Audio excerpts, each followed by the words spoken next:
Microphone check 1 2. It is this. Welcome to Cartoonist Kayfabe, your favorite YouTube channel. My name is Ed Piskor. Before we get started with today's edutainment video, I want to remind you guys that we are a daily YouTube channel. We have nearly 100,000 subscribers, and we'd like to get there sooner than later. So if you get anything out of the vids that we present to you, please subscribe. It pushes our videos out to a wider audience, a wider potential audience. Everybody wins in that case. A couple other orders of business. See that right there? The Hip Hop Family Tree Omnibus. You could get that thing for $30 off on Amazon right at this very moment. So if you don't have it, or if you're curious about it, no time like the present to scoop it up. Red Room Crypto Killers is out, fresh out on the stands. Murder on the Dark Web for Fun and Profit. This is the third trade paperback in Red Room lore, but it doesn't mean that you need the first two to start off, man. So if you're coming in cold, try Red Room Crypto Killers. Has 4 complete self-contained stories, as do the other 2 volumes of Hip Hop Family Tree. I mean, of Antisocial, excuse me, of Red Room. Kind of frazzled here today. The titles of those books, The Antisocial Network and Trigger Warnings. And the last piece that I got to let you guys know about is sooner than later, in about 2 weeks, I have an art show opening up here in Pittsburgh called the 707 Gallery. April 6th is the opening. I think that's a Saturday, and I hope you guys come through to check it out. It's going to be going on until August. Now, without further ado, I got to bring my Manga Quest brethren to the fore. You guys know B-Boy Brian Moss. He is my brother from another mother and has gone to Japan with me damn near a handful of times at this point. Right.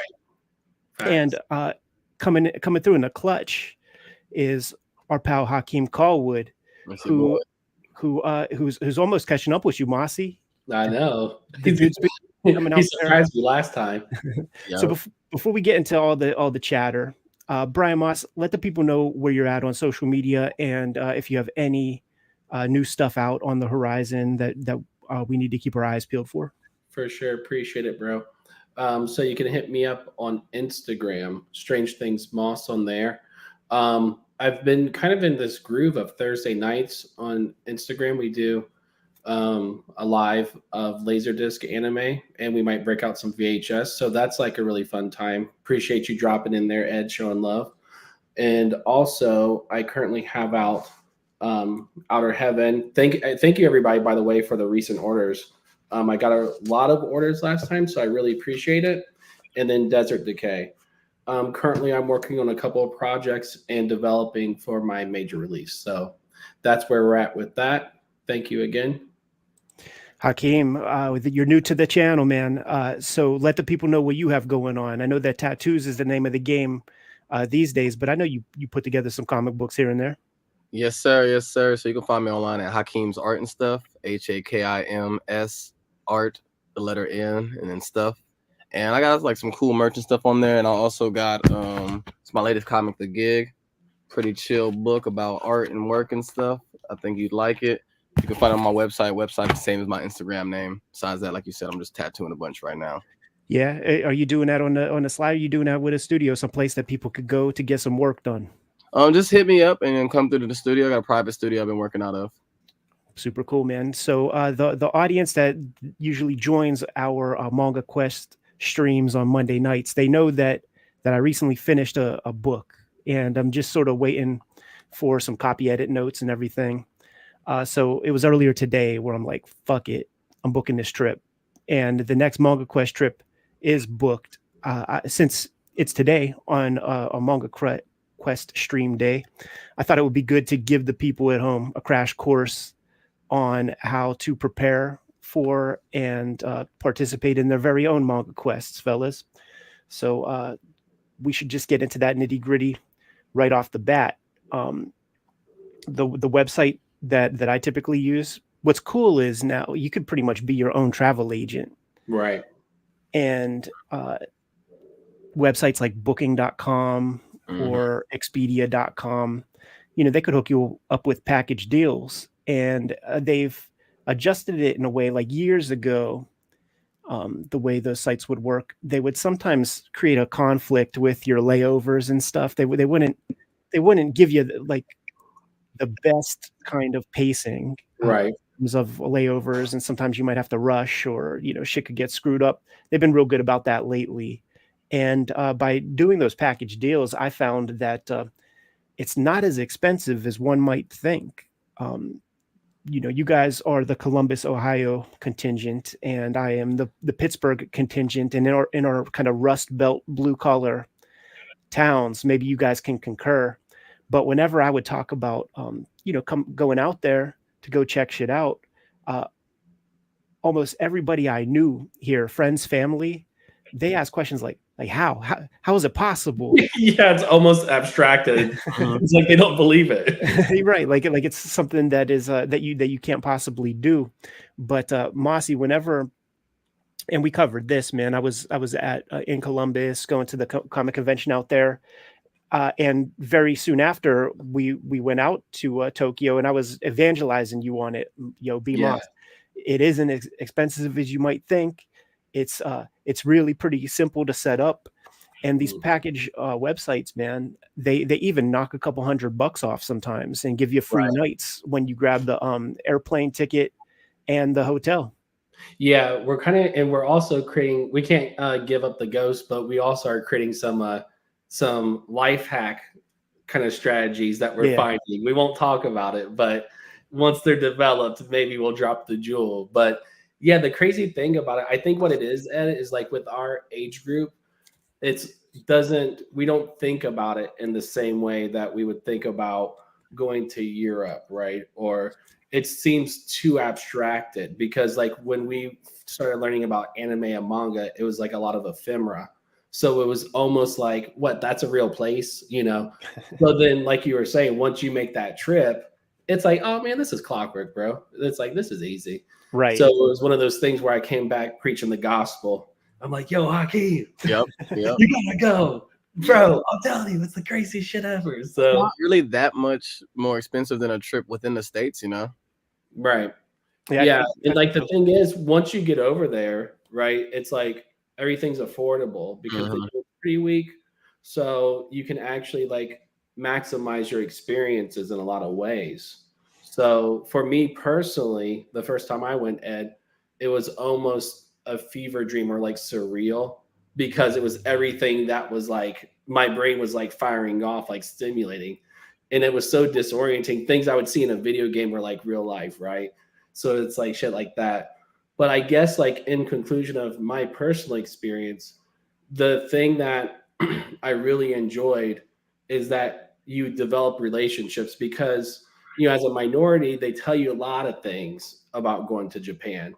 And like, it's really not true. I can't speak for Hakeem, but Hakeem, what are your thoughts and your experiences? No, that's 100% true. Everybody I come back home, they ask like, are they taking pictures of you and touching your hair and stuff? I'm like, people pay me no mind.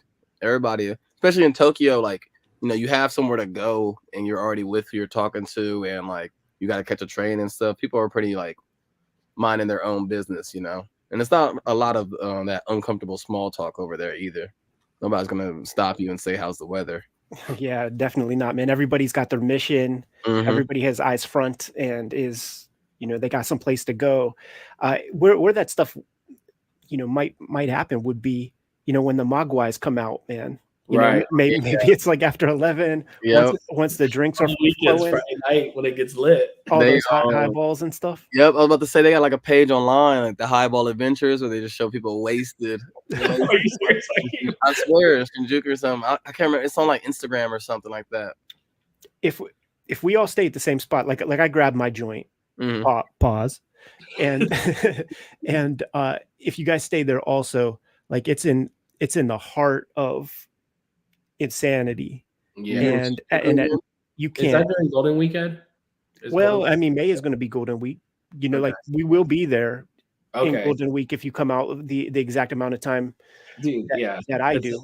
like, it's not booked, but it's going to happen this week. I'm gonna pull the trigger. Yeah, make it happen. I was telling Hakeem, like off the air, like I was waiting for some signatures to be signed and some checks and all this kind of stuff. And at this point, I'm like, I'm gonna hold a good thought. Like I did my work. So Yeah, all that shit should be sewed up. All right, man. So back to it. The Expedia stuff, the booking.com, you just as a to the kayfabe audience out there, just as a kind of a fun thought experiment, or the same kind of thing you do on Zillow.com, where you're just kind of playing fantasy land and seeing like, oh man, let me see what the houses are that I could afford, yada yada. Like just play around and imagine a certain block of time that you have free coming up, or some PTO time, whatever. Play around on Expedia and just see what you can afford, because those hotel rooms, man, like you could get, like I'll get the smallest one. I won't go to no hostels or no capsules or anything like that, but there's the smallest place where I could keep my luggage and sleep at night, because that's the only reason I'm going to use that room pretty much, Right. Yeah, it's all only utility at that point. Yeah. You're going to be out and about if you're doing stuff right, and I think people will be astonished at how cheap this stuff is. I do have some. Oh, go ahead, Hakeem. I got a bigger hotel room the second time because I'm real lanky, and I think the price difference was like $120 extra for the entire time to get. Oh, that's cool. So like just to let everybody know the scale of like we're being serious about this, fairly affordable. It is, it's obviously a trip around the world, but it's we're not going to Dubai. You're not spending $1 million. Right. Yeah, it's one of those things where you can kind of piggyback if you plan it right, like Ed was saying. And so you can, I think like the first trip I went, and this is for 2 people, was a little over 4,000, which sounds like a lot, but that was for a month. There for a very long time, And the second time it was cheaper, we stayed longer. So it was like a little under that. And because I was there for the honeymoon part, the third trip, I think that would be considered. I can't remember. But that was even, it was like a little, it's still around 4,000. But once you make that jump and you have that time frame, if you can afford to take off that much time, or if you can work wherever you want, there's no reason that you can't hustle like we do for like a few months, and then you flip that, and then you can work over there while you're, vacationing. So it's like, it's almost baller status of how it's almost the privileges of being your own employee, your own boss. So it's definitely like a boss move, Yeah, if you I'm sure people more organized than me can break down their budget properly. They'll be like, if I don't go, if you go out, if you hit the town for a weekend, how much did that cost? Probably like $300, outfit, drinks, commute, et cetera, et cetera. So you skip that every month. You skip 1 or 2 weekends out, you'll have the money in no time. Yeah, it's true. Now, speaking of these rooms and getting them, at cheaper prices and stuff, I do have some recommendations for people when they're deciding on, which hotel they're going to stay at, because, and, I want you guys to speak up if you found this to be the case by getting, a cheaper room or whatever. The thing that I like to do is, one, I like to check amenities. Because if you're going out there for a length of time, which I would suggest, I would say that it would probably not be a good move for somebody from the West to go there for like just 5 days. I would say maybe the bare minimum would be 10 days, because you're gonna be a little wrecked for the first couple of days, and it almost like sort of not be worth it. Like you'll still do stuff, but you are in a fog. So what I like to do whenever I'm searching for hotel is got the Google Maps tab open, like right next to the Expedia tab or booking.com tab, whatever. And very often you will find, like this latest trip, there were hotels that were even maybe all told like even maybe $1,000 cheaper. Right. But when you pop in the address to that hotel into Google Maps, you find that it's kind of out in the cut. It's some distance away from public transportation or like, a good train station. So that's sort of the trade-off there. And if that's acceptable to you, cool. But last year, Mossy and Hakeem, whenever we booked where we did, if you remember, like we would go out and we could legitimately walk a marathon each day almost, man. Like we would clock 20 miles sometimes, and then it's time to go home. Like, do you then want to walk like an extra mile when you get off the train? And the train stop at midnight. There's that too. Yeah, so you have 4 or something like that. Yeah, so you have to factor that in also. You know, your night gets cut short a little bit at that level. So I recommend doing that. Like, pop in the address for the hotel into Google Maps, and then you could see where the closest train stations are. That way, you could check like other amenities. Like if there isn't a laundromat kind of built into the hotel, lots of them have that. Check to see if there are some close by, because I'm even on a 2-week trip, like I'll do laundry like 3 times probably, because I'm not trying to bring all that much gear. Right. Yeah, I would say, Ed, with backing up a little bit when it comes to like finding a room, because I kind of went out further last time. Yes. And the room was definitely like a lot nicer in the sense of like it had like a more balanced feel in the sense of like the amenities, meaning like the laundry, and then the convenience stores that were really close by, which is like not unusual, but there was a lot more variety. So like I was definitely like pleasantly surprised, but it did take us like, if we were meeting up, it would take us a little bit more time. So that's like the sacrifice. You know what your girl said to me though, at one point, was that you guys had to start to plan like breakfasts and shit with the convenience store, because you were out in the cut, they weren't replenishing the convenience store sandwiches and shit so fast. So like the thing that I would do every night, like with these package deals, you could choose and you could opt to get a breakfast. And I did that the very, very first time I went out there, because I was green, like I had no knowledge or anything of how anything worked.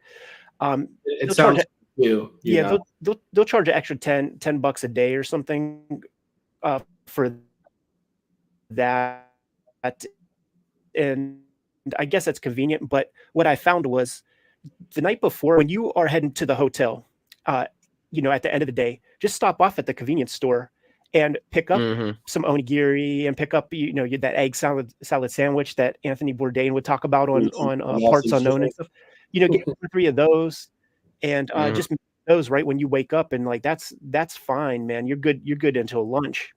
And it's the price is whatever. Like I don't know how it compares, even because I don't pay that much of attention. But like you don't necessarily need to get the breakfast thing. But if you're getting what you want, like I do, then I would get jammed up if I'm out in the cut and the convenience store isn't stocked up, because like in the center of Shinjuku or Shibuya, the food doesn't like stay on those shelves long. Like it's constantly coming down. People are constantly buying shit, and then they're constantly putting up fresh.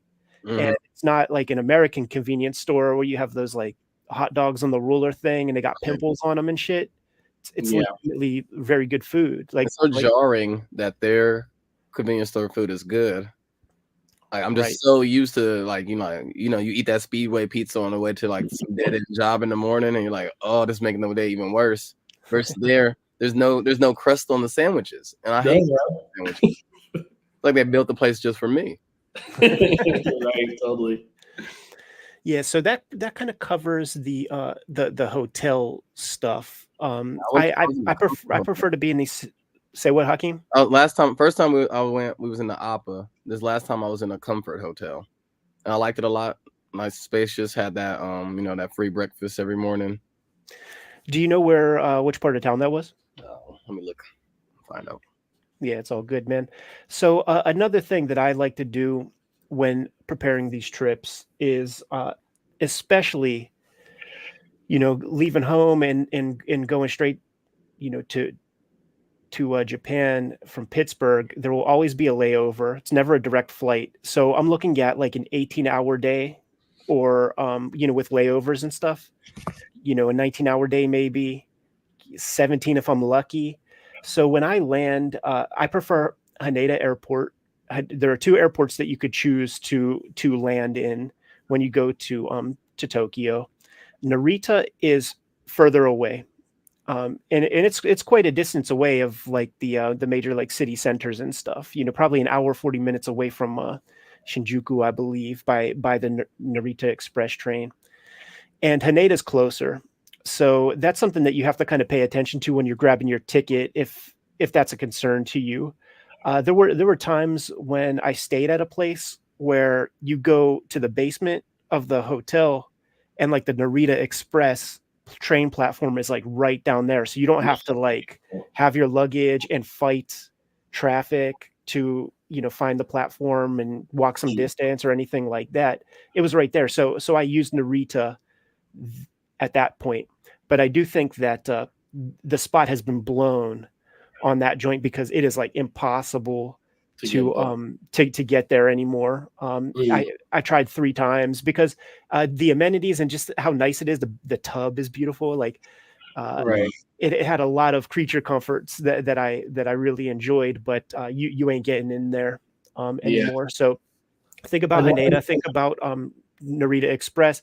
And I prefer, after those 19-hour days, I go on, there's a couple different websites that you can choose. The last couple times I found that Klook, KLOOK.com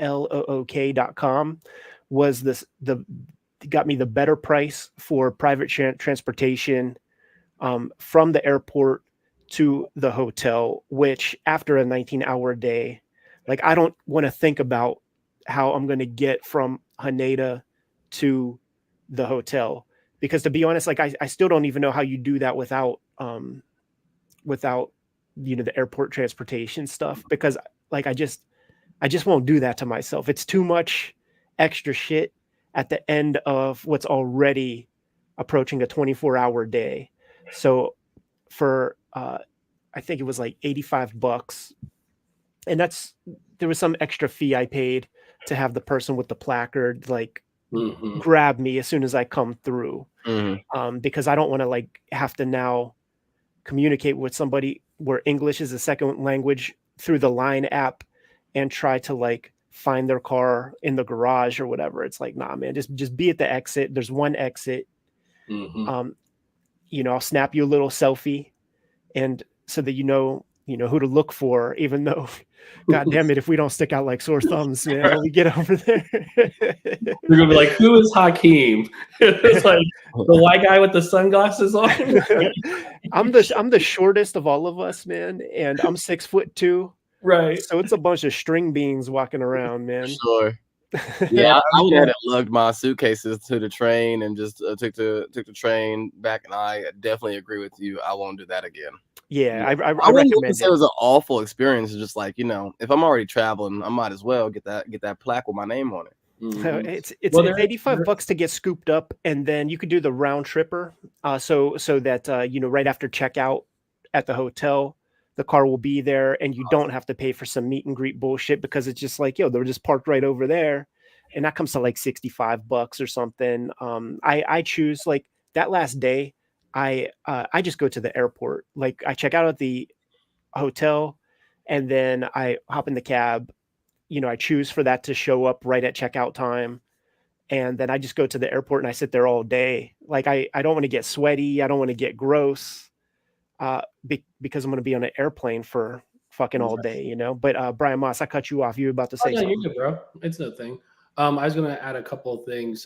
When you were talking about that sleeping, when you get there and you got the jet lag, like you're better off just staying awake as long as you can, because you're going to be so excited and it's very stimulating. It's like, and it never wears off, because even like your first time going, that's like expected, but the second, third, it's like, it's almost more exciting. You know what I mean? So definitely try to stay up as long as you can that first day. And so you can adjust, because going back to that time change and all of that, that's something that I found to be really critical, because I kind of screwed myself on that last trip. So I heavy emphasis on that. Yeah, that time change is like what, 12, 13 hours. It's brutal. Yeah, but it's interesting, because I found that time change is it's easier to adjust than when you go to Europe with the like the 6 hour time difference. Because the way that the European stuff has always worked for me, France, Denmark, Norway, Finland, uh, you leave Pittsburgh at like 2 p.m. and then you go through whatever rigmarole is required to like get you over there. And when you land, it's 7 in the morning or 8 in the morning. So now you have like a whole day and night that you have to try to fight to stay awake. Right. And you get to that point like of such fatigue that when you do submit to sleep, your body shuts down so hard, but for like 4 hours. Mm-hmm. And that happens here. You know, there's a version of that happens in when you go to Japan for sure, but there's something about it that Well, also a lot of times, Ed, when we land, we're getting there at a reasonable time. You know, like I think I don't know the way the Japanese have it structured, but I always get there in the afternoon. Maybe it's the way we schedule it, but I think that's key, you know. So if you're getting there around 6 p.m., try to stay up to like midnight type joint. You know what I mean? totally, and you're going to need some real food anyhow, man. I think this round I'm going to be landing at 3:55 when you're choosing like if you go that route and choose the car to scoop you up, they build in like a half-hour wait period from the time that you schedule. And I actually schedule the car for like an hour after the landing because of customs and getting your ass off of the plane and stuff. How does that time work out? Like if you're waiting, is it not that long? If you're waiting, what do you mean? For the driver, like let's say that hour you get finished because they're pretty efficient. So let's say you get in before the hour. Are they still there, or how long is that wait, or is it cool? It's like I've always done this hour lag thing, and they're always there because it believe it or not, Mossy, it does take longer than you might think, man, to like get off the plane and get through customs and the couple different areas. Like it'll take 45 minutes, or it could take 20 minutes to get off the damn airplane. Really, it could take a half hour to just get off the airplane. So I think it seems short because of that 13 hours. Yeah, you just excited to stand up. Yeah. What's that, bro? So you're just excited to stand up after that flight. Right. Yeah, me and Hakeem landed. We got out. I'm running around. He's like, slow down. Where are you going? You ain't going nowhere. Yeah, I got lucky. I got like a whole row to myself for like no extra both trips. Both there and back, both trips. That I think that goes with our hack. And if you guys choose the days that I'm rolling, like that's the hack days, man. So we'll see.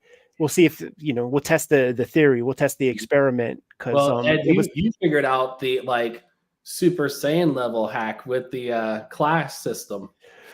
And I'm hoping for the same thing. Yes. You have the option through these services to you could get a business class ticket and shit, but it's $8,000 extra on top of what you were paying and stuff. So it's like not worth it. But they want to fill up those slots for sure. And if they didn't sell them when it comes time, you could put down 1,000 ends and get one of those joints. And a big part of this, like this is not vacation for me, like this is not vacation at all. Like we are on the hunt. This is enhancing the craft, studying the material that we find. It's yielded no less than, our last trip, it yielded no less than 24 Kayfabe videos. So there is a tax expense component to the trip that has factored in for sure, man. So like maybe get that extra money, like, depending on where you're at for your year, maybe that's a good expense rather than, paying more on taxes and stuff. Right. I agree with that 100%. I've definitely benefited from it that way. And it's one of those things where you don't realize it till you get over there and you get into the culture. And then, depending on, because Hakeem, you can even speak to that, because like we're talking about you going over there and tattooing, you know what I mean? And your experience the first time was when you got your tattoo, like in Japan, which is a cool experience. Yeah, for sure. That's it's kind of like a novelty of me being over there in the first place. So that's a good thing I can use to help make a sale or help do a tattoo or whatever connection I need to make. I get to add the proponent of like, hey, inner city Columbus youth is here, Hakeem, did you find any weird gazes and stuff because of the tattoos? Did your tattoos prevent you from doing anything out in Tokyo? No, and I didn't try to go to a bathhouse or anything. So that might have been a part of it, is like I didn't Sure. purposely run into a place that might have a problem. But for the most part, I don't have any like experience like that at all. Right. Japan is it's a cash society for the most part, man. So you probably want to hit up your bank ahead of time and get some paper money converted over to Japanese yen, because there are many businesses that do prefer cash, that don't really like swipe the card. So that's something that you probably want to have on deck. We got the train cards. You're right. So Because that's the Pasmo. I got the Suica. They're in effect the exact same thing. They have all this. There's like really no difference to there's two options for these train cards that you could have, but neither one is better than the other as far as I have found out. And what's cool about them as well is that you can always recharge them at the train station. And by the way, for the people at home who are interested in going, you can order these to be sent to your house, so with some money put on them already, so that as soon as you land, you'll be able to like hop on the train and start using the thing. But you could use this as a de facto credit card by recharging it. You could put up to, I think, 20,000 yen onto this, which is a little under $200. And the game that I always play myself when I'm out there, I'm trying my damnedest to not get little 1 yen coins or like 5 yen coins. Like I'm trying not to get any of those small changes and shit, man, because or 10 yen coins, because they're like basically worthless, and stores don't even want to take them. You know what I mean? So this sort of takes care of that, man. You put your yen on the Suica card, and you could pay for shit at Mandarake. You could pay for your meals a lot of the times, but the times that you can't, that means that it is definitely like cash place. Like they don't even want your credit card, so you got to have some dough on hand. Last time we went, I left this at home. I left it here in Columbus, and so I had to get this one, the passport. This one's temporary. It probably doesn't work anymore, and also it doesn't work as the credit card either. Good to know. That's interesting. Good. Is it the same company, Hakeem? It says Pasmo. It says Pasmo Passport. This one just says Pasmo. So I can't remember. You said it was something about them not having the chips or something at the time. Yeah, because I think they were limited. They didn't have enough cards going around. Yeah. There was some sort of signage that explained it. I obviously did not read it, and then ran into this problem of having the temporary one. But I also thought I had, because I keep this in my wallet for memories. So I left for whatever reason, took it out and left it, screwed myself. Something to keep in mind, though, this is dinosaur technology, and for instance, Danica, because there was a chip shortage, and that's what it was when we were last there. There was a chip shortage, so they weren't putting these out into the wild. But there's literally, Android apps and iPhone apps for Suica where it's the same thing. Okay. So you don't even need that temporary card or anything like that, man.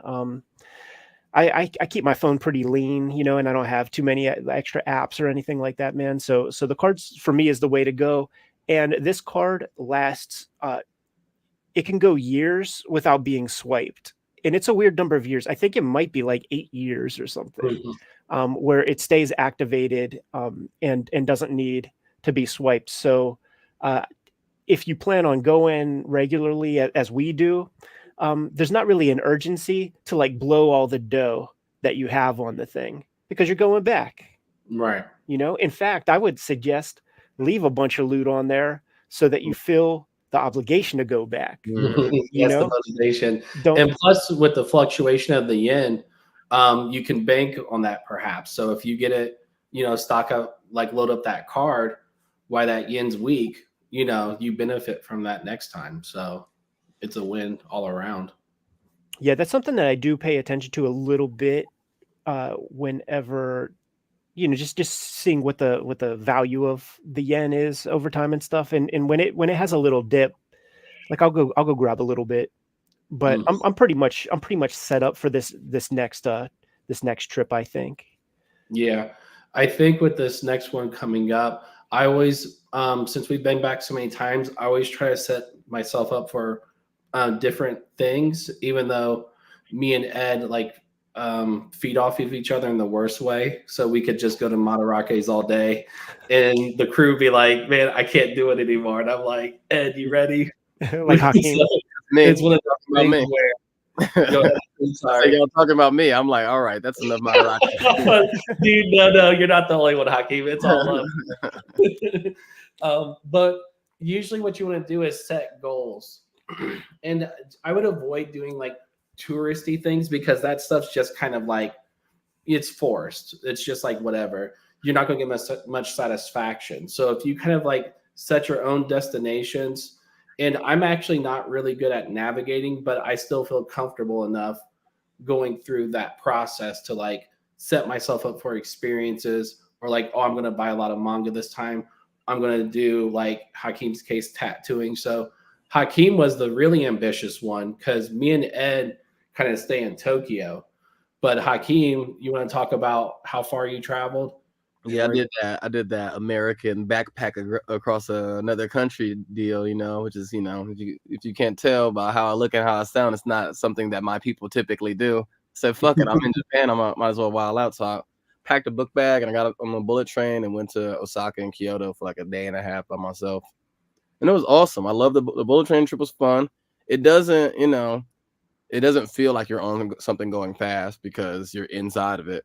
But just like looking out the window on the trip was amazing. Like just to see all these different types of like geography. You might see a mountain, then you might see like a small town, then you might see a big town. So that part alone was awesome. And then Osaka and Kyoto are just beautiful. Like, I ran into one of them hills you see on all the animes where they're like by the river on the slope. Kicked it there for a while. Of course, I went to eat anywhere I could eat. Then the food's so good everywhere that I would try to make myself hungry again so I could experience more food. I find that's always the case out there, man, where you go to places like that Tsukiji fish market or whatever, and there's like all these street foods and stuff to eat. And then you realize like, yeah, your tummy it's not a bottomless pit. So like there is a finite amount of stuff that you could put in there. So at a certain point, you either make yourself gross or you got to make sure that you're like a little bit choosy about the things that you try, because like certainly during Golden Week last year there would just be these food festivals around, and me and Danica ran into a couple food festivals last time when we went to go get our golden rakes and shit. And there's just like so much amazing looking stuff that you've never seen before, and you just kind of want to try it all, but then at a certain point you got to tap out and be like, no more. You can only eat how many meals per day, honestly, just like 3, 4, 5 tops. The thing is though, man, because we do walk so much too that it's not like you're gonna pack on the poundage or anything. That's just gonna drip off as you navigate. Yeah, we're not eating the crap food like here in America, so everything's extremely lean. Even like the big portion stuff, where people get caught up at is the outside deep fried joints where it's like the deep fried cheese and shit like that you would get at a carnival here in America. Right. Like there is those triggers, and I'm like, nah, man, avoid that. Yeah. The ratio of good food there is like, it seems fake for me to say most of the food is great out there, but I'm being so honest, and y'all know from the experience, like if you go to a random spot and get a meal, you will most likely like it. Yeah. Oh yeah. And Ed's a sleuth for it. So Ed got us hit to this. I don't know if you went to it or not, Hakeem. It's the 16 dish breakfast. Yep, I went there. Ed, because that's like that place was so cool. And they had all those different dishes, and I had the little signs to tell you what they were. Totally. Yeah, like I choose to go there usually like the first day, like after you go to sleep and all that. What happens is no matter what, you're going to probably wake up at like 5 a.m. and you're going to be stoked because you're like, you feel rested. Once again, because you had that power sleep and you feel rested, but it's maybe even still dark out. And at 5 or 6 a.m., the trains start up again. And a lot of it is like salarymen going to work. There's nothing in a pop culture sense for you to do. You could walk the streets or whatever. There are no stores open. But what you can do is go to that Tsukiji area because the fishmongers come in at like 4 a.m. and all the street foods and shit is really set up for them. It's become a tourist destination because they really take care of their fishmongers really, really well and feed them incredibly well. And it's that area of town where you'll get the freshest sushi in all of Tokyo because it just got caught that morning and shit like that. So you can go there. And the joint that Brian mentioned with the 18 dish breakfast, it's like super traditional Shinto breakfast. That joint opens at like 7 or 8, but you really have to get into that line at 7 because, for instance, I took Alika there last time and we got in line and there was like very few people in line and it was his first time in Japan. So I'm like, well, if we just go around the building, you could go to the Tsukiji fish market and like see the wild shit that's going on there. So we just popped our heads in and checked it out, came right back. And there was enough of a line that we had to pull a number. Like we were the first number. Yeah. And they only make 100 of those breakfasts a day. So they can seat probably 50 people to start. So, we were table, 51. But it is a limited thing. And you'll find that there's a lot of like we would consider arbitrary rules and cutoffs and shit. Kind of like the way Nintendo works with the way they release things and there's like a lot of scarcity. There's a lot of built-in scarcity to a lot of the restaurants and events out there. So you gotta be up on that. Yeah. The one thing that that's affected me that didn't really affect Ed and Hakeem is that I'm really into breakfast food. And that is not a thing in the sense of like if you want that American traditional breakfast. Now Hakeem and Ed can eat ramen for breakfast and sushi. I don't mind it, but I would say that was only my proclivity, but I mean I'm not gonna complain like, oh, sorry, I have to eat sushi at 5 a.m. and it's the most affordable sushi and the best sushi I've ever had.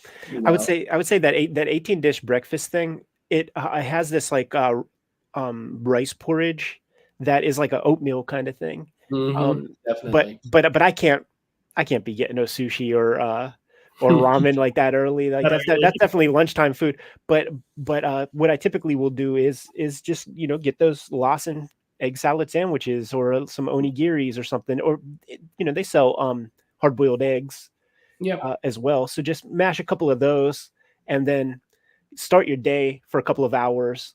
And then get a good lunch later on. But it really is like my first day is typically get up at like 5 by naturally head out and go to Tsukiji Fish Market, go eat some of the street foods, go get that 18 dish breakfast thing. And it's early enough, if you get seated at 8 when the restaurant opens, then you eat your bullshit and you're hanging out.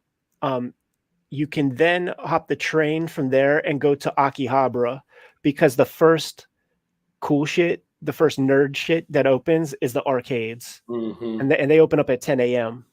So you go there and you fuck off at the arcade for a little bit. I believe it's Gigo building number 3, floor number 6 that has our retro floor that we enjoy so much, man. So kill some time there. Kill an hour or two there because it's noon when like the Mandarakes start to open. And in Akihabara, when you go from like the arcades, you can visit Super Potato, and then from Super Potato, you could kind of see the big Mandarake building and the street that when you get to the street where you have to like cross the road and you see the Mandarake, like if you just go left, there's so many retro video game stores that are not sort of on the radar for people because everybody's like Super Potato, but like that street is the joint that had like 5 or 6 different places that had such amazing stuff. And I'm on a hunt for a couple things, man. I need to get a Sega Saturn gun.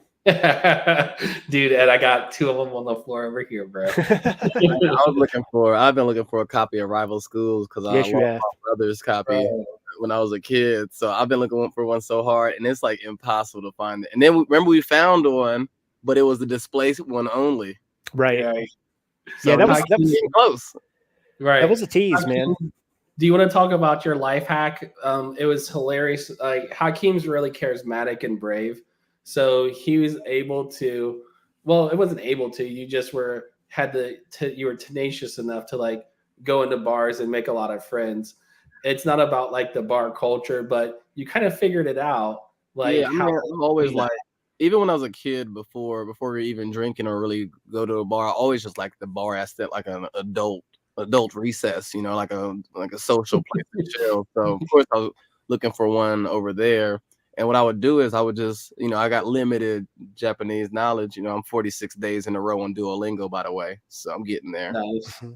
Then I would just draw for people.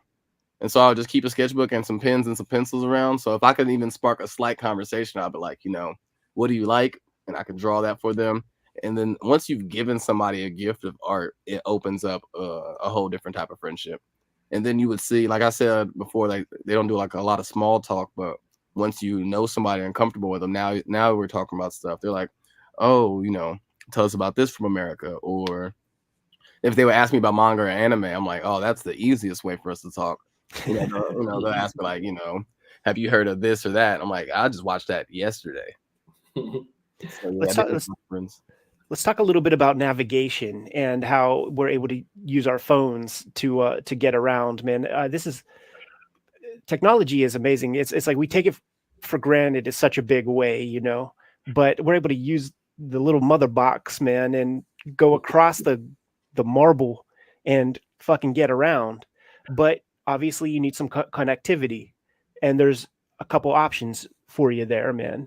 You can go to Japan Wi-Fi Buddy.com or Ninja Wi-Fi, and you could get one of those units. That's a portable Wi-Fi hotspot, and for a month it'll run you $200 or something. It'll be $250 or something. It'll be almost endless internet, like all the internet you would ever need, like real good speeds and stuff. And the first maybe 3 times I went, I used that because of Kayfabe. I knew I wanted to upload videos, and we're talking, you know, 10 gigabyte videos to YouTube, things like that. I needed to know that I would be able to do that. And I'm still, you know, I still remember the days when you had to pay for Wi-Fi at hotels and shit, you know, like, so like, I still have that in my mind. I didn't know that I would have reliable internet connectivity at the hotel, but every place I've stayed at does have perfect internet that's reasonably fast. If there's no urgency to you know, have something uploaded in just minutes, you'll be good. I did a couple library conferences and stuff where I had to be streaming in this exact way, and that seemed to work out just fine on hotel internet.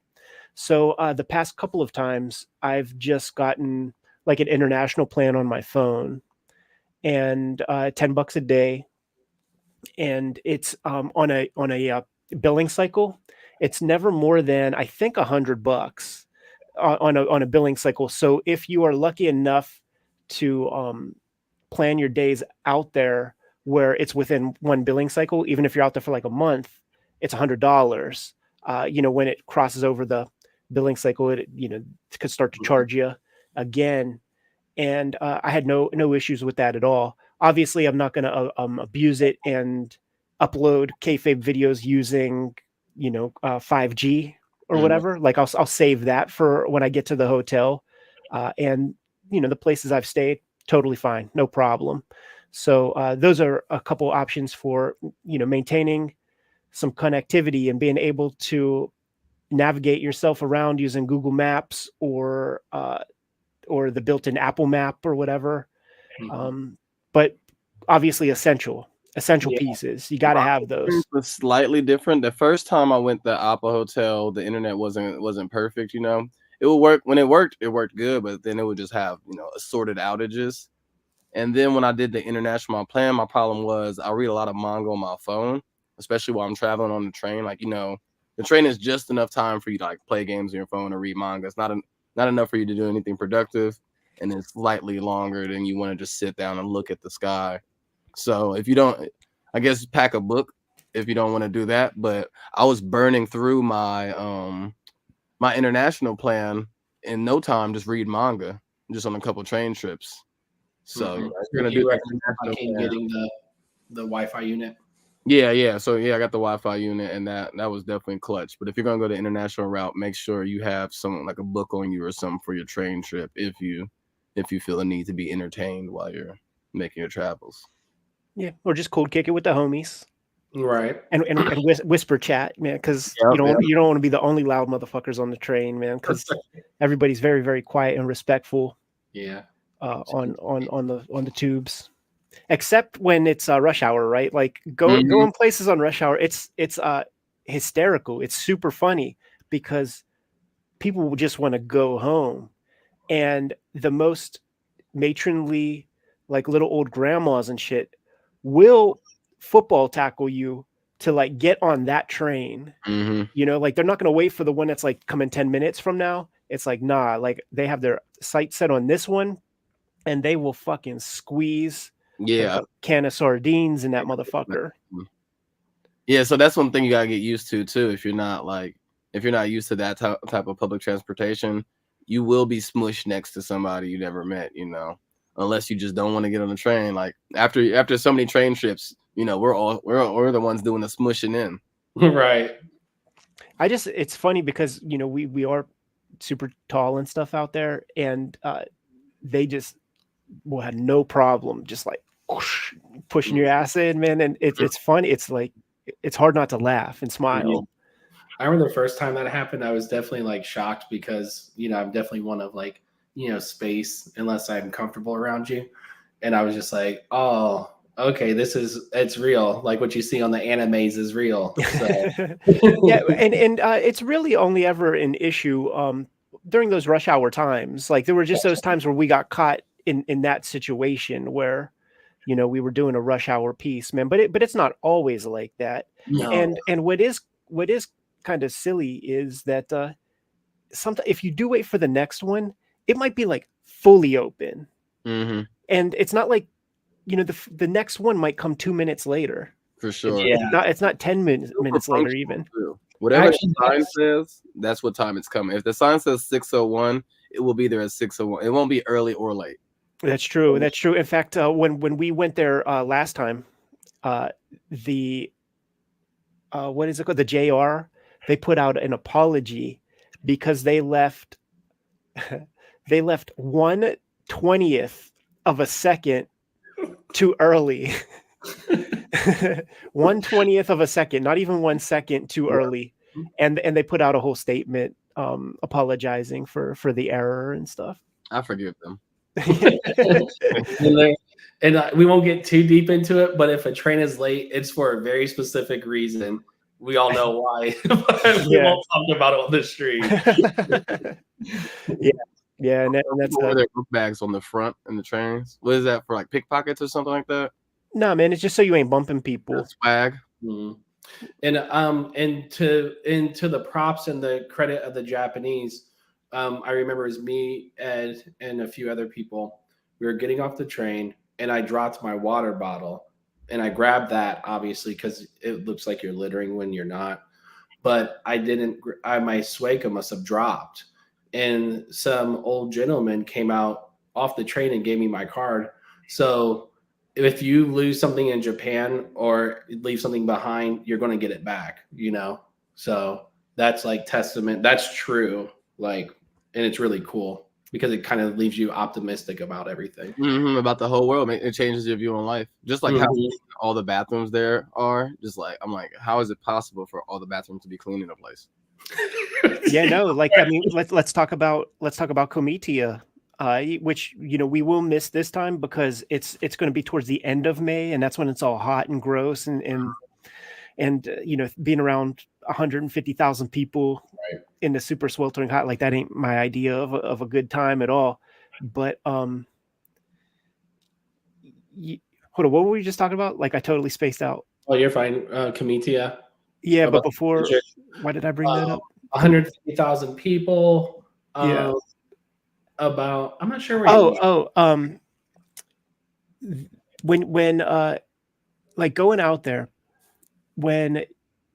if you just squint your eyes and you look the least bit confused, a random stranger will come up to you and like put you on your path. They will send you on your way. They will walk blocks away from like what they were doing. That happened when I went to that underground party and I was trying to find the address, and I was just asked some random dude outside smoking a cig who just got me right in the right direction. Yeah. One time Rachel and I were on the wrong platform. We were like literally on the opposite side, and somebody came around up the steps, and this is no bullshit. It was like, are you going to blah, blah, blah? And we're like, yeah. And they were like, no, you want to come over here, and brought us over there with them. I was like, man, they could tell from a mile away. Like, they read you like a book. Yeah. Yeah. It's always interesting the way that stuff worked. So we covered a lot of things, man. We covered, you know, you getting your package deal. We covered getting a hotel that was close to proper train stations, cash, Suica, internet connectivity. The language barrier is not as bad as you would think. A lot of things are in English as well. A lot of people speak English, and even if it's just a little bit, you will be able to, with no Japanese knowledge at all, you will be able to survive. Right. I mean, of course, it would be beneficial for you to do some research beforehand, but you won't be like, you know, especially if you're in Tokyo. There's lots of English in Tokyo. Yeah, I would say that there's more things to learn culturally than the language. That's more appropriate and like respectful. So like the escalator, right? You stay to the right so that people can pass by fast. You know, these are the kind of things I learned from Ed, you know, on my first trip. Yeah, I was just on the escalator. I just came back from New York and people were standing on the wrong side. I'm like, what the fuck? Everything looks crazy in America, right? Yeah. I you know what, I just remembered my thought, man, when I was talking about Comitia and all that stuff. Like when you have, oh yeah, that's why I brought up Comitia, because you were talking about the cleanliness of the bathrooms, and at Comitia it could push over 100,000 people are there, and we know what the bathrooms are like at American conventions. You know, it smells like the giraffe cage at the zoo. Within a half hour, you get none of that out there, man, at all. And it is, you know, it's like cultures are like a human experiment. And so when you go visit other cultures, you get to see like a new experiment for how one can live their day to day. And by far, like, that is the greatest experiment to indulge in over there, to see how if you're in which I think it legitimately is the most densest population like on the planet, how are they moving and shaking, and how are they able to operate with efficiency and everything runs on time and all this and that? It requires a little bit of effort on everybody's part, but it's like that's the social contract they signed, man. Is like, let's take care of this. Let's not shit where we eat. You know, let's not. Imagine how quick things could get jammed up if you know what they call it, like the broken windows theory in NYC back in the day, where like, you know, you walk past like a project building and shit, and you see some broken windows. Like, what's another broken window, right? Like, just fucking Mhm. throw rock, smash the shit, or putting up tags and stuff like that. Uh, like they're the opposite, right? Or they believe in that, so they mitigate the nonsense and try to keep shit as clean as possible in the densest urban environment ever. Yeah, that footprint is so small, Ed, that it takes a collective thought, group to actually like make an assertive effort. Going back to that optimism, like when I go to Japan, it kind of revitalizes me, in the sense of like Exactly. makes me motivated. Mhm. So when I come back here, and this is like leading into the next transition, the next space, like the idea of purchasing stuff. So when you get stuff in Japan, like I said, the yen's weaker, but you can also anticipate. So what I enjoy, and Ed and I talk about this, and Hakeem and I are built the same. So like the limiting purchases here in America, and it's like you save it for like going back to Japan. So there's like a really enthusiastic thing about like, okay, what am I going to get on my next trip? Or like, oh, this shit just dropped, so you kind of make that list. So you get like the experience in Japan, you bring it back and you internalize it and prepare for the next trip, so it has a nice rhythm to it. Well, let's talk about that, man. Grabbing stuff out there, bringing stuff back. This is a comic book channel, so we could talk about scooping up manga, which we've done in the past, but in that Jim Shooter way. Every video is somebody's first video, so we can't take for granted that people are like so hip to all that stuff. When you're getting your package deal and you're heading out there, got to pay attention to what the plane ticket will allow.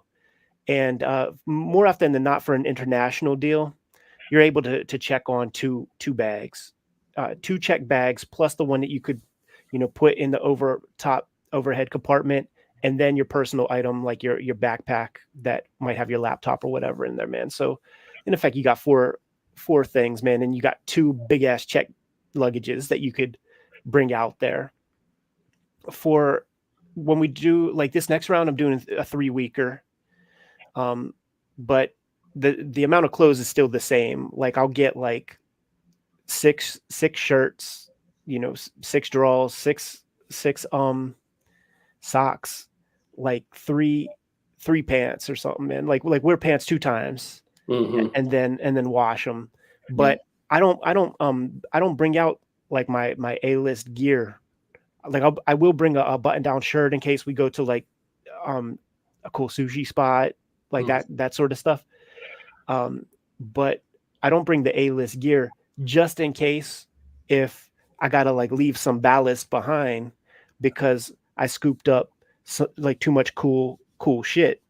I should have probably had it here just for the purposes of the chat, but the manga that we would get out there, we really are simply bound by the weight as opposed to the price, because manga is so fucking popular out there that there might be millions of copies of certain stuff that we are looking for, and it's just not that expensive.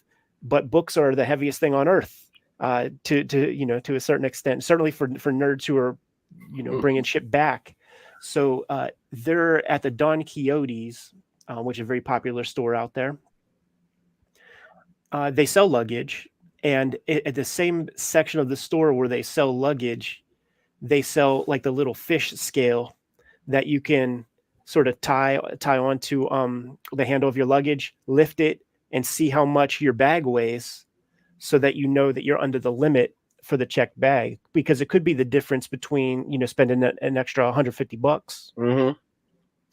Yeah, mine was overweight by like something so small, like 1 pound or something. Now, you're supposed to put your heaviest bag first or something. There's some sort of order they have in the airport. So if you're overweight, you can swap out your stuff. And I did it backwards, of course. And the lady was just like, "I'm just gonna let you slide this time because it's only like 1 pound, but watch out for this next time," type deal. Right. Also, I got from Brian where you bring. I would only bring one check bag with me, but inside of it has another suitcase. And then come back home with 2 suitcases. Exactly. Yeah. Well, for real, if you're on where were we at? Wherever I was at shopping all cheap, I bought like some great luggage for dirt cheap. It was like nothing. Yeah. Yeah. Like I ended up buying a luggage from Don Quixote because, uh, there were times that I would rule out there was some others, man, that were only checking one thing or no things, man. So I'm like, Oh, okay. okay, Get it, Ed. you're now my Manga mules, man. Right. And I'm gonna buy me some extra luggages and you're gonna put them in your name Mhm. and I'll collect them back in Pittsburgh. Yeah. Which that was the biggest Willie shit because I had my two luggage, two other luggage, and I shipped two fucking super heavy boxes like those Miyazaki storyboards. The Right. bulk of those were mailed to me. I spent like $300 a box or something. Mhm.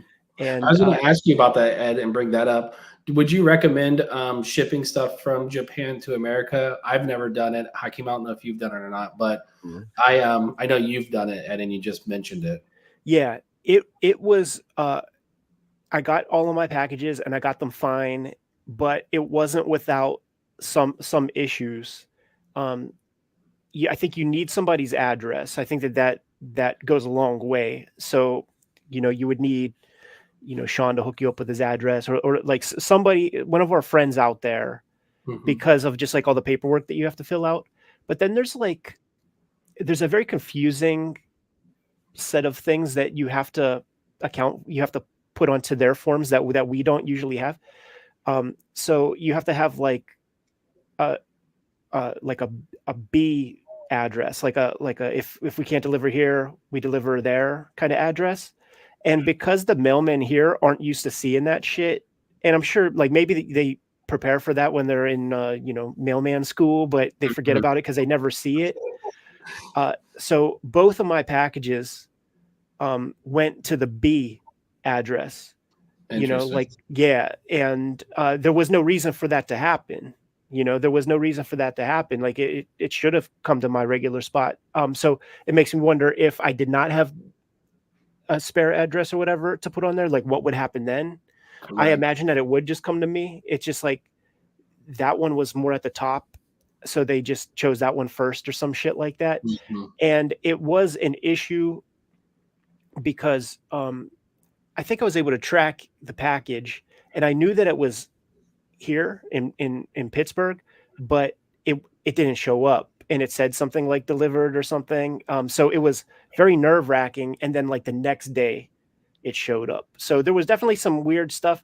It made me nervous, but at the end of the day, I did get both of my packages just fine with that issue. So take that as you will. Yeah. I would definitely suggest bringing that shit with you. Mhm. And then the way that I would operate too is like the most important pieces, they don't get checked. Like they go in the overhead compartment. It's like all your gear gets checked, and then you have in your overhead, Ganga by Katsuhiro Otomo and like Kaba 2 by Katsuhiro Otomo and like the Big Willie shit. Yeah. The good stuff goes there. The Domu, I The like. big Domu. Yeah, I literally carried that with me Yeah, on the plane. I was like, this isn't leaving my grasp. totally, What would man. you guys recommend in the sense of airports? Because Ed, you kind of life hacked it, and then Hakeem, you life hacked it too. Because one of you went to Detroit. I forget where the other person went. I was in Chicago. Atlanta, and that was the worst option coming back. Yeah, I went to Atlanta the first time. Atlanta's like the busiest airport in America or something like that. So I would avoid going there if you're not going to Atlanta. If you have a layover, I would try to if possible go just someplace chiller. Because you gotta like hop on those trains and stuff to get to the different terminals. And say you only got 40, 50 minutes or something to switch, and then the commute on foot takes you 20 minutes. That's not very comfortable. That's a good point.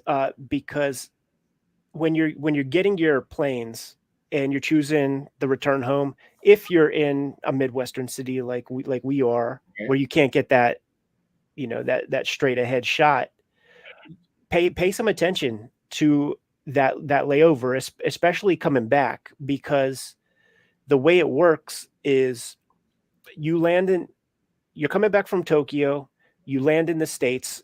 I choose Chicago. You have to go through customs.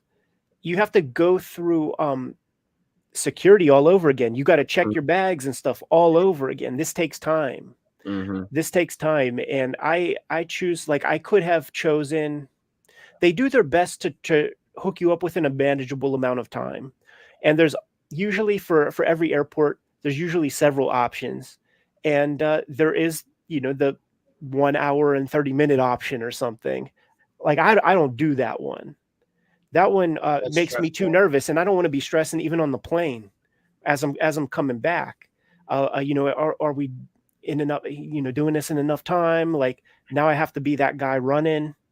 And the mark. same with Chicago. You have to catch the trains. I think that might be the way it is everywhere, where like the international terminal is kind of sequestered away from the other shit. So that might just be a necessary thing. I don't know. I'm not an expert at that level. But in Chicago, you got to do that. Got to hop the train. The way it works, it's so kind of arbitrary, and you see the version of it going out, and it's so easy, and it's so easy to get in the country, and it's so easy to leave. But like coming back into the States, it's like you have to check. You have to get your bags back. So you have to go to a baggage claim. And now you're sitting there for a while waiting for your shit to come. Like, it's possible that it could be the last luggages on the thing, and now you're waiting 45 minutes, like a super long time to get your bags. It's possible somebody's got to be the last one. Yeah. And then you just basically walk it 50 feet and then give it to some other people. It's so frustrating. It's the stupidest. And you can tell that they know it's stupid too, and they're just like, I'm just at work. Exactly. And there's just not somebody watching in a way to like just make it make sense. Make it efficient. But that is something that you have to navigate on the way back. You do have to check your stuff again, and that does eat into your time. So I would suggest you build in a layover that gives you a little room to breathe. Plus, it will be after a big flight, and you're not eating the greatest stuff up there. So why not have a little bit of time to cram a burger down your throat, especially by the time that you get to Pittsburgh. It'll be like 9 at night, and Pittsburgh closes early, so it's not like there are like unlimited restaurants to grub at and shit. So you're kind of fucked. So make sure you get some colorful luggage or something too. As silly as that might sound, it's like you don't want to be stressing out looking to see your bag when your bag looks the same. It's the same gray and black as everybody else's bag. Doesn't matter what color, or tie a bandana around it or something, but make sure your luggage is very easy for you to spot. Yeah. I would say, if like in Atlanta, the one thing that was great, but this I don't think it would be considered a positive, is that it was easy to go through customs and everything. So, but that's not necessarily a good thing. What does that mean? Right. So when I was coming off from the international flight, getting my bags, that was easy, and then going through security at that point. I guess what I'm saying is, because it's a crapshoot, right? Like right. You don't know about the volume of people and all that kind of stuff. Did you have to get onto like a train and go to a new terminal and stuff? The first time we did, going out. Every time we go out, we did, but coming in, it was like not direct, but it's like off the plane right into the airport. So that part wasn't an issue at all. And then the flight from that exit to Columbus is literally up a escalator and then through the food court. Yeah, that's excellent. That's awesome. Yeah, but once again, I'm in Atlanta, and that flight's going to be a while. Like I said, loose security. I don't know if that's necessarily a good thing, but no shade or anything. Well, what makes the Atlanta airport not the good one then? Because that to me sounds great. Because the flying time. So by the time you get back to America, it's pretty tired. You're tired. So I think it was around like 6. I want to say it's like 6 p.m. And then flying from Atlanta to Columbus doesn't seem that long, but going through the whole process and the flight being like an hour. Don't quote me on that, Hakeem. You probably know because you fly to Atlanta a I lot. think it's a little bit longer. It might be the same because how far? I think to New York is an hour and a half. So it's probably, Yeah, so it's somewhere around that, and it becomes a drag. So maybe this is the first time because I was sick, but it just wasn't too pleasant. And then we got into Columbus around like 10:30. So at that point, you're just tired. So it's more so the timing. If you could get into Atlanta earlier and then to Columbus a little earlier, I would say that's a positive. Right. But, you know, Hakeem, you were in Detroit. So that's so close to Columbus, you know. I could have just ran. Could have ran. just parachute out of the first airplane and land home. Yeah, man. I think we pretty much covered all the bases. I was trying to think about all the questions I had my first time around. Portable charger. You need a portable. I mean, the Wi-Fi also doubles as a portable charger, I think, or something. That's like that. It comes with that. So yeah, you guys need to have your portable battery. Like that's crucial.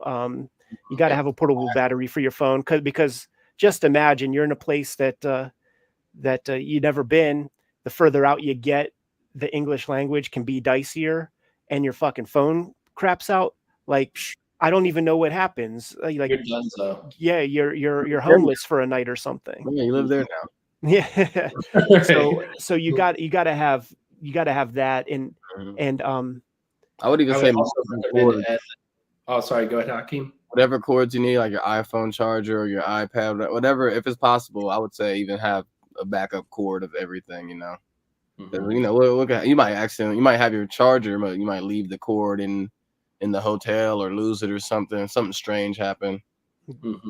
Yeah, I also recommend the towels and masks, you know, because they don't have well, some of them have hand dryers, but they pretty much don't. So yeah, you gotta bring some hand towels with you. And when you go to certain hotels, they give you like a little like wrapped up, like they call it like a face towel or something. I forget what they have on it, but like just stack those up and pop those in the pocket because they'll give you a new one every day, and then just keep that towel with you to dry your hands. It'll be less of an issue this round because it'll be reasonably nice out in terms of weather. But when we do our November-December trip and it starts to get a little bit more brisk and you wash your hands when you're out and about, and now your hands are icicles when you're splitting from the bathroom, or like, you know, you got wet pants and stuff, like ain't a good look. So yeah, real smart. The mask thing it's not required like it was. I do think that last time we went, I had to show my COVID card once to somebody. So I do bring that. Masks are not required in places, but almost everybody wears them in public. So do with that information what you will. You know, certainly last Golden Week, I got sick out there from you know, I caught some bullshit. So, you know, do with that information what you will. But yeah, definitely have those battery packs. Very important. I don't think that we were prevented from going any place because of masks as last time. No. Yeah, no. So I think they pretty much relaxed that. And in fact, with that in mind, you get your ticket and everything.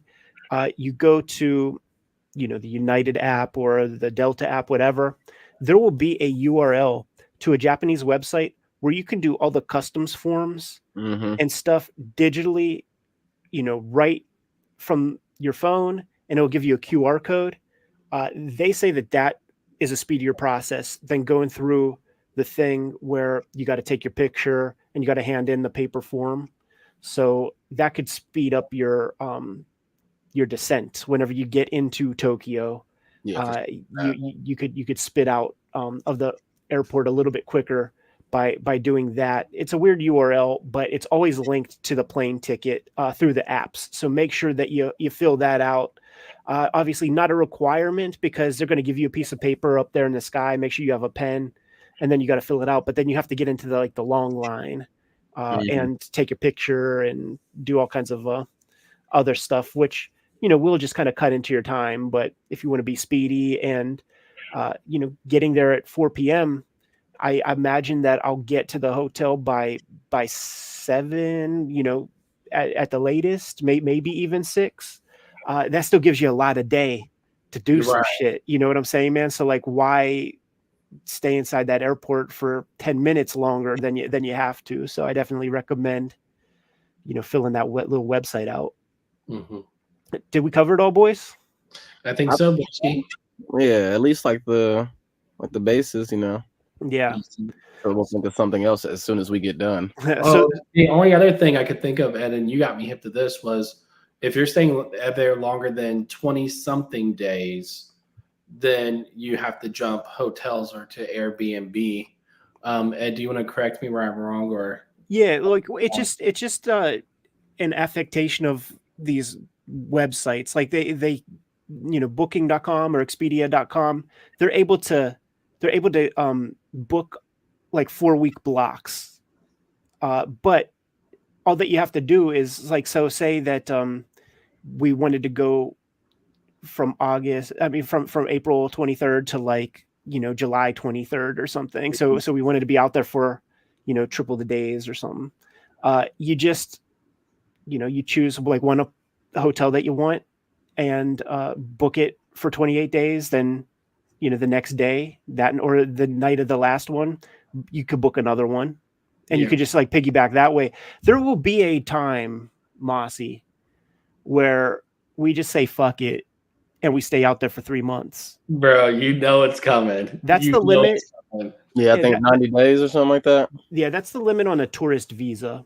Mm-hmm. Which is basically what we have. I don't, it's not even like a visa. You don't want to get any of that stuff. Want to become citizens, bro. So get that citizenship.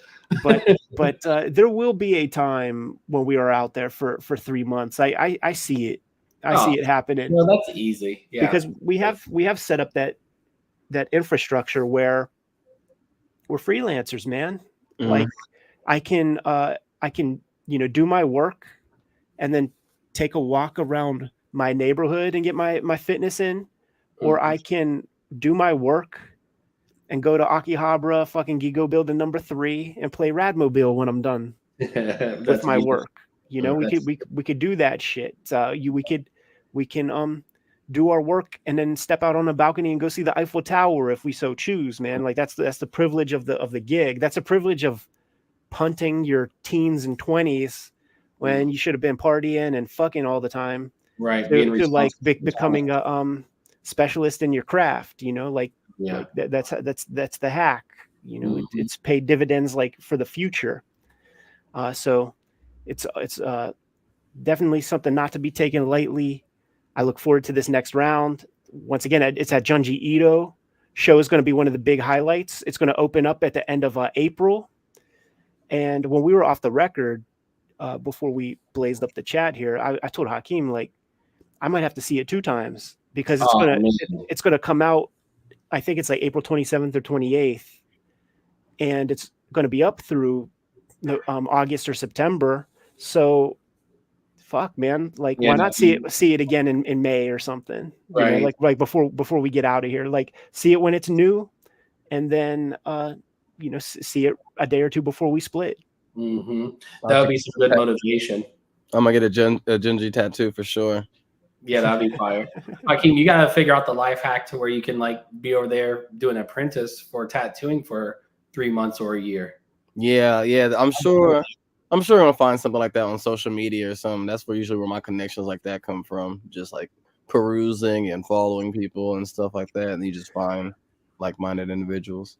Mm-hmm. You know what we should do before we split? We should just give a light idea. We said the video game stuff, Akihabara, but we should probably just give like a light little overview of like some manga destinations and how that stuff works.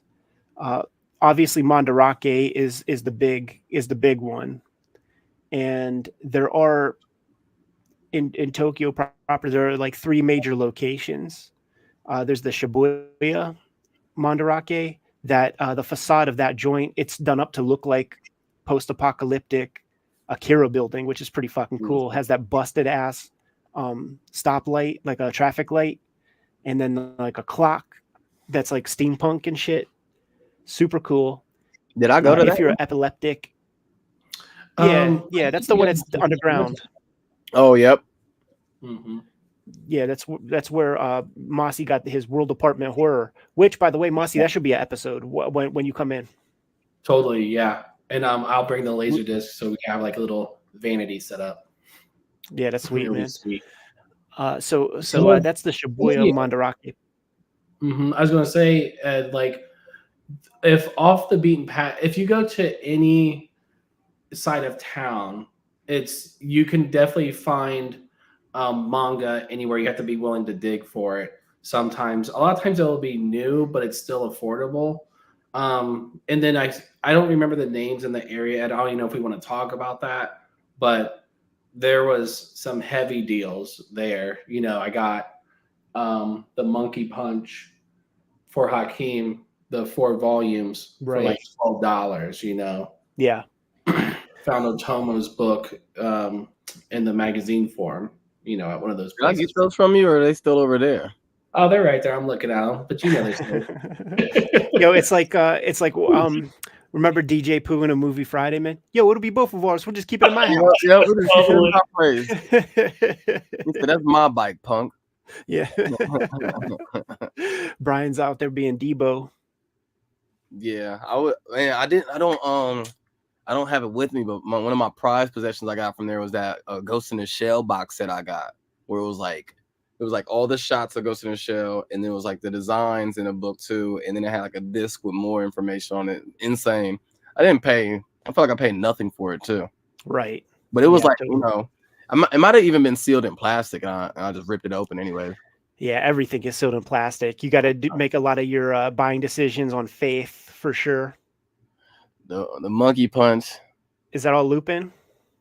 Yep. Yeah, so sweet. I had my first Lupin the Third manga when I was a little kid. I think my dad got it for me or something, and he thought it was like a kid's comic book. It wasn't a kid's comic book even slightly. Oh yeah, man. Lupin gets some puss for sure, man. For sure in that first volume. Yeah, that's that Tokyo Pop stuff. I forgot about those. Yeah, so as an example, these were like $12 American. Right. So these for Hakeem for his birthday, and it was just off the beaten path in a little store. About to be my birthday again. Right, a year later. So there's but going back to Ed to book in the conversation, it's that weight, right? Because this was like I had to like really manipulate that weight for the suitcase. So there's choices to be made, hard choices to be made about purchases, you know. It's true. And it's even one of those things too where you can buy these sets, you know, complete runs of a book. They sell them. It's a plastic brick of, you know, 40 books or something. Have some heat. So you have to determine like what's going on today. Am I going like straight to the hotel after this? Because you know, and we all made the mistake of like getting something too big too early, and now you got this albatross with you that, you know, for a chunk of the day. And like I remember Alika, he bought some big old set, and we were sort of on the road to somewhere, and I'm like, oh man, you might need to get a locker somewhere because we were too far away from the hotel. We were on schedule to meet people, and it's like you know me, man, I can't, if I'm late, like something happened. Right. So you know, he was walking around with a fucking 20-pound set of books, and you know, that kind of sucks. You know, it's like, because we're already walking so much, and now you got weights with you. Right. You know, that's a little extra. You get to earn a little extra pork on your Kamakura ramens and shit. Yeah, I think one of the biggest differences is just that geography there, where everybody's walking and everybody's catching the train. So it's so much different than here, you know, when we're driving. And I think that it causes so much beauty because you get to experience things more. And also I think that has a lot to do with that fashion over there, because there's no wearing your Elmo pajamas and driving to Walmart there. No. Like, that comment, you're going to see like, you know, thousands of people on your commute anywhere. So you Yeah, might everybody's fly. Everybody's fly. You don't see one dud out there whatsoever, man. But you know, that was the Shibuya Mandarake. And Mossy, do you think they specialize in something? It's a very big footprint that the store has. It's a basement of this building, and it's you could literally get lost in there.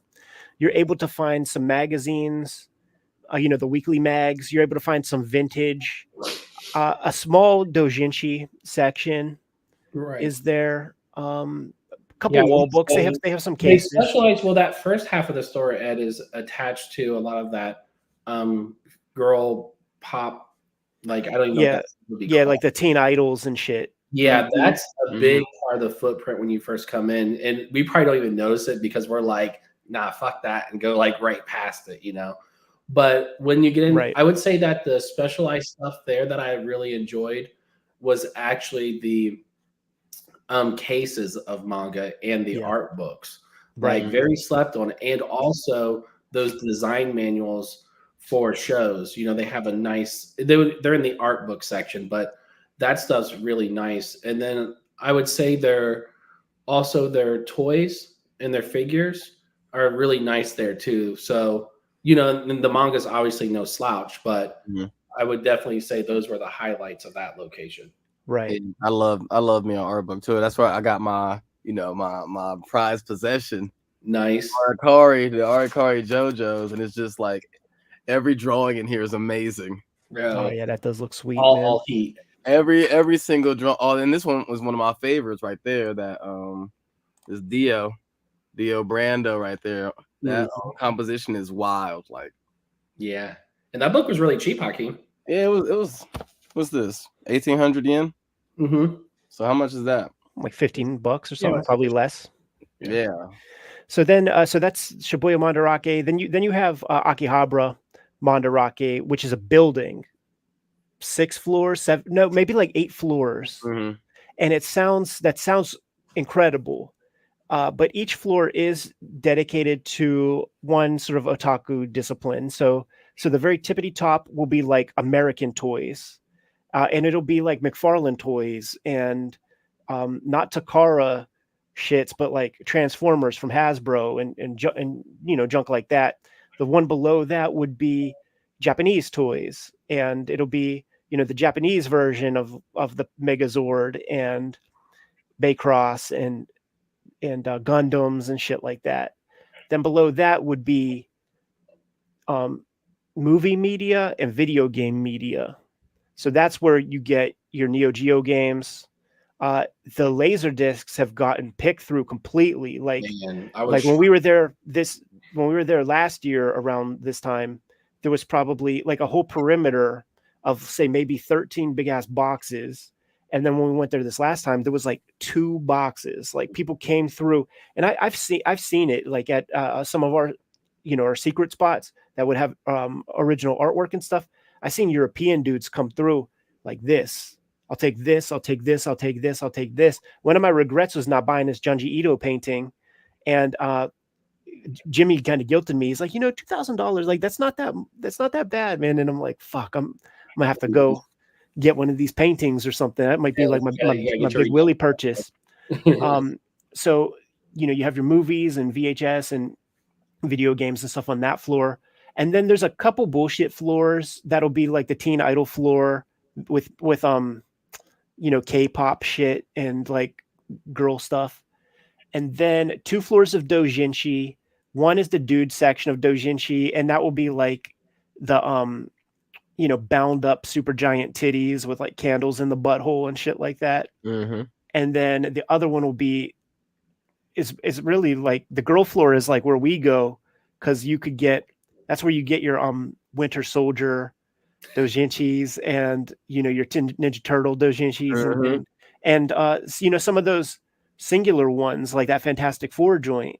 Like that's where we got that. And then it's floor 3. That is the manga floor. it's a small floor. You're not getting like the biggest selection, but they do have a smattering of like everything. So there will be an aisle that is weekly magazines, and then there will be a chunk of manga that are sort of denoted by author, the specialized stuff. So it's like, all right, man, here's the Sanpei Shirado section, and here's the Tezuka section.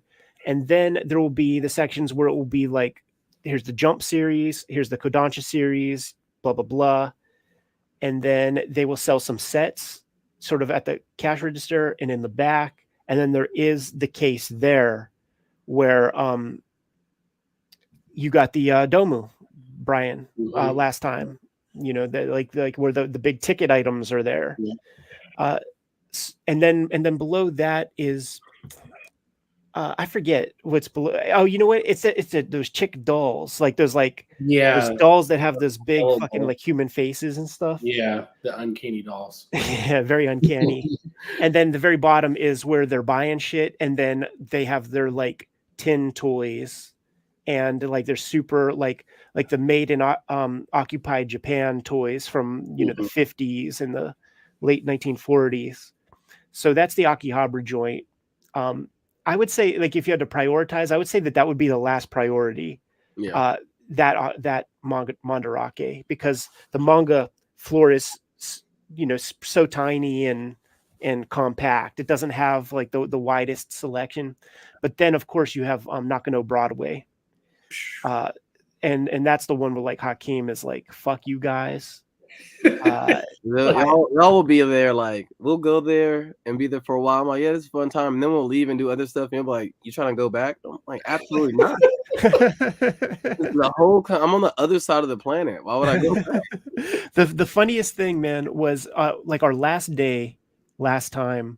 What we all went to Komitia, like the day, like 2 days before it was time to come home.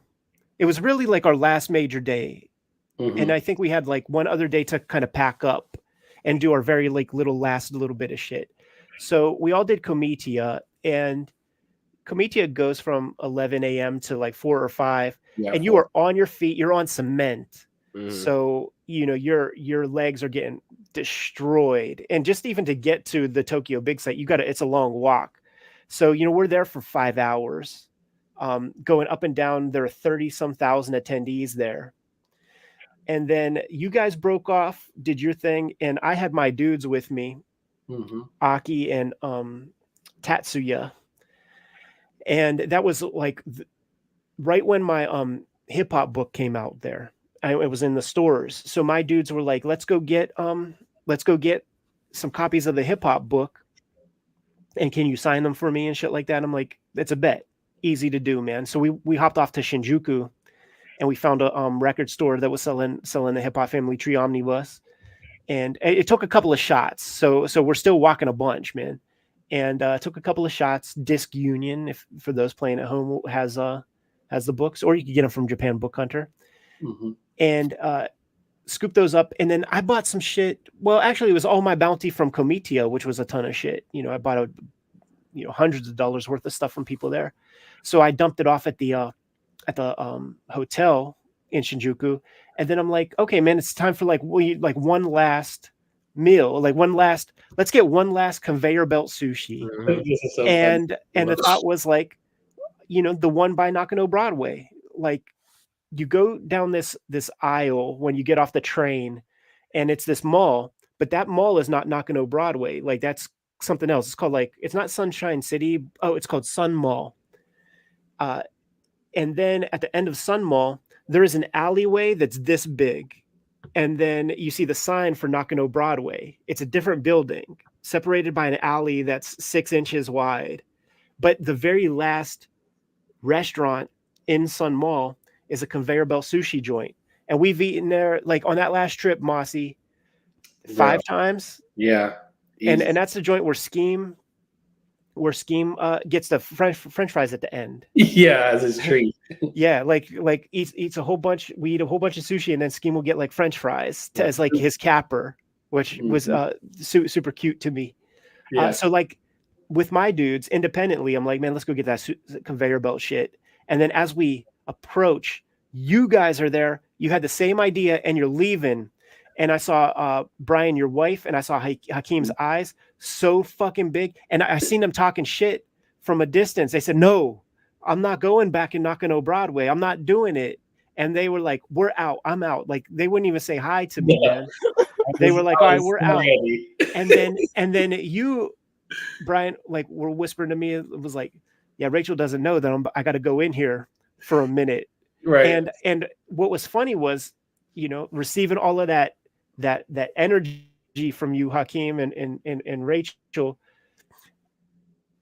I was just going there to eat. I didn't even step foot into Nakano Broadway.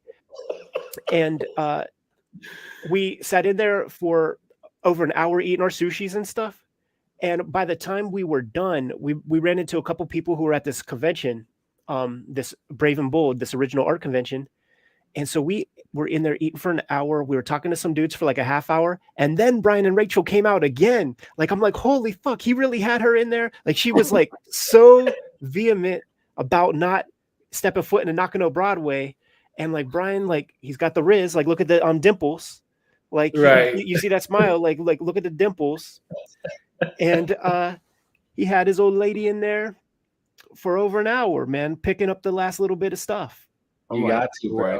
I'm like, no way. Would y'all prefer my friendship or me to go back into Mandarake with y'all? Right now. and I feel like it was I feel like Aki was saying something like, Brian, you're pushing your honeymoon too far. Saying something like that. He was like, Rachel, it's okay to say no. Like, but the thing about it, Ed, is like, I think it's like our like FOMO OCD, where it's like we have to. It's like if you're close by, it's like, well, I just have to check something. You know, it's just like I just gotta take a look because every day they replenish it with different stuff. It's literally the worst. It's like the epicenter of like the ultimate addiction, you know, because everything in there is everything I desire and more. And so, and this is no bullshit. It's not a flex or anything, but I spent over $3,000 last time I was in there. We're not going to talk about what it was on, but you guys know that I bought like tons of stuff. I just couldn't. I was like, it's my honeymoon. I'm going to do it. And like I said, it's the best thing to ever happen to me. Yeah. And by the way, like that time you were on the mission, and a big part of, so my first day in Tokyo, I like to go to get that big breakfast. And then I feel like I have to put my feet into all three of those mandarakes. Like that's a day one activity, because I got such a like royal treatment the first time I went out there, where Pun P, Japanese rapper, famous dude out there, he brought me out, and I got to know all the managers, right? So stop into all those mandarakes on day one and just put eyes on stuff, just see what's out there. But when I go out there and I say what's up to all the managers and let them know I'm in town, you know, I'm connected with them on that Line app, which is another tip for everybody. Like people don't use like iMessage or nothing like that, man. They use this app called Line, and that's how you keep in touch with your homies and stuff out there. They change the books in the walls in the cases whenever I come. Yep. You know, they're like, okay, man, like we got some stuff, you know, we didn't price yet or put out there yet. So that's why we have to kind of go back, because, you know, the case is what it is when we're not there. And then when we show up, they know what we like and shit. Mm-hmm. Yeah. You know, and then they dust that material off. Mm-hmm. I can bear witness to that. That's definitely a fact. I've seen them put out stuff specifically. I mean, you know, the Nakano dude, like, I mean, he always like hooks us up, like, you know, let's go to the Murakami Cafe. Yeah. No, totally. That type of shit. He always hooks us up with some grub and stuff. But you were on a mission that last round, and I think it was successful. I know you were looking for a Rondo of Blood, Castlevania joint. Yeah. And it wasn't at the mall, but you came out with some shit.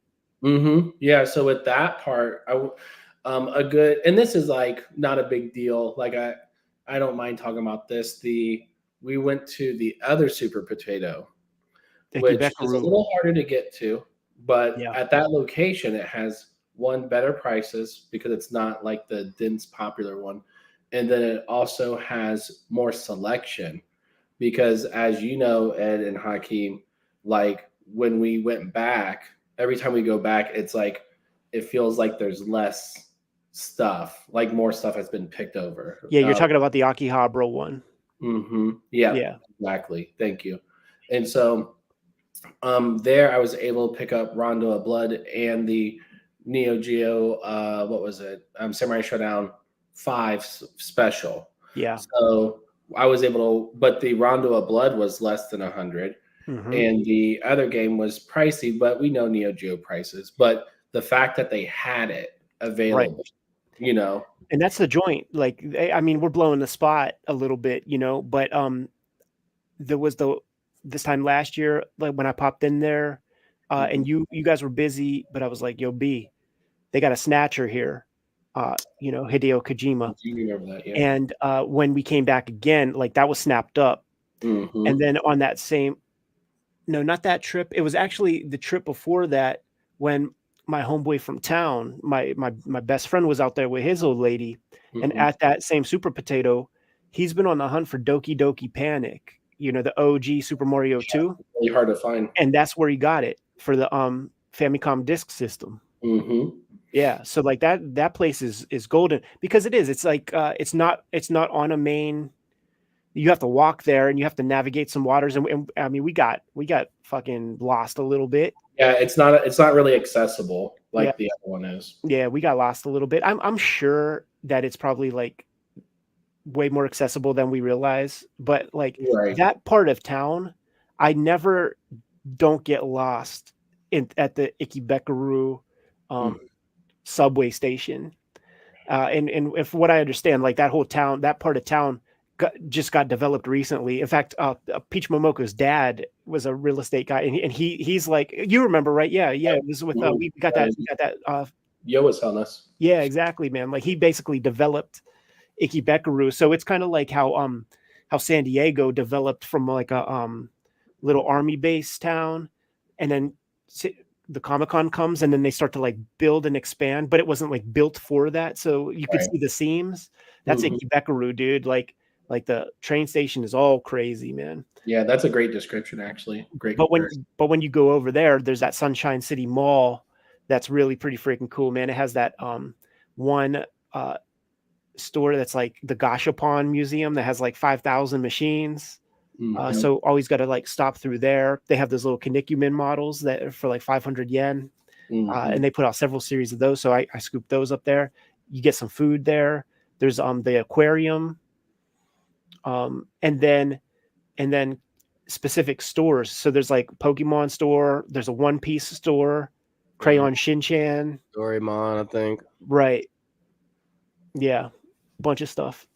Yeah, that mall, I would say that's definitely like my favorite mall that we go to when we're there, just because it's a little bit more open but still populated, and the food options are really good there. Yeah, agreed. I think for a crash course, man, you really can't do much better than what we've accomplished here tonight, fellas. 100%. You think you got anything else? Did we leave anything out? No, I think that's it, bro. Cool, man. I would just do, you know, if you're getting ready to go there, just watch a couple of them YouTube videos and try to learn some of those like politeness rules where it's like, you know, stuff like not talking on the train or stuff like that. Right. Yeah, for sure. Well, listen, let's get out of here, fellas. Hakeem, let the people know where you're at on social media and what you have out in the wild. Hakeem's Art and Stuff. You feel me? Hakeem's Art and Stuff is on Instagram. It's also my YouTube channel. I got a pretty cool series on there called the Tour de Mural, where me and the homie went state to state painting different murals across the country and try to make something cool of that. Like I said, I got the gig here. It's my latest comic. Part 2 is on the way super soon. And I got like a Patreon and other cool merch on my website. B Moss, let the people know. Brian Moss, Strange Things Moss on Instagram. If you want to DM me there, that's fine. Also, you can buy my comic on Etsy, which is also Strange Things Moss. And on there, you'll find Outer Heaven and you'll find Desert Decay. And as always, Ed, thank you for having me. Appreciate you, bro. Well, guys, let's do it again soon, and let's go manga questing, man. I booked my joint. Where you guys at? Right. Catch up to y'all the big ballers. Next Monday, we'll check in. Have a good night, everybody. All right. Cheers, bro. At Discord here, going to have a solo art show with all the best Hip Hop Family Tree artwork at the 707 Gallery in downtown Pittsburgh from April 6th through the end of August. If you're going to be in town, make sure you swing through downtown Pittsburgh, check out that art show.